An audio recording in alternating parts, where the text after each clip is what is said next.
नमस्कार मित्रांनो. तर आज आपण महाराष्ट्रामधील थंड हवेची ठिकाणे बघत आहोत. थंड हवेची ठिकाणे आपल्याला डोंगर रांगेत आढळतात. त्यामुळे पर्यटन व्यवसाय वाढीस झाला आहे. तर इथे जिल्हा व थंड हवेचे ठिकाण सातारा. पाचगणी.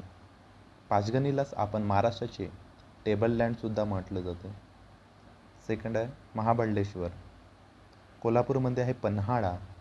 पुणेमध्ये आहे लोणावळा, खंडाळा, भीमाशंकर. भीमाशंकरमध्ये 12 ज्योतिर्लिंगापैकी एक ज्योतिर्लिंग आहे आणि इथे महाराष्ट्राचे राज्य प्राणी शेकरू आढळते.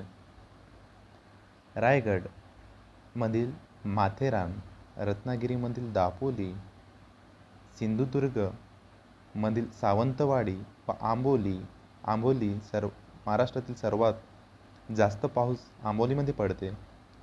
अहिल्यानगर, भंडारदरा, अमरावतीमधील चिखलदरा, नंदुरबारमधील तोरणमाळ, जळगावमधील पाल, छत्रपती संभाजीनगरमधील म्हैसमाळ, नाशिकमधील इगतपुरी, पालघरमधील सूर्यमाळ आणि जव्हार, धाराशिवमधील येडशी. इथे गोंधळू नका मित्रांनो. कास पठार म्हणजे महाराष्ट्राचे काश्मीर, चिखलदरा विदर्भाचे काश्मीर, महाबळेश्वर महाराष्ट्राचे नंदनवन. धन्यवाद मित्रांनो.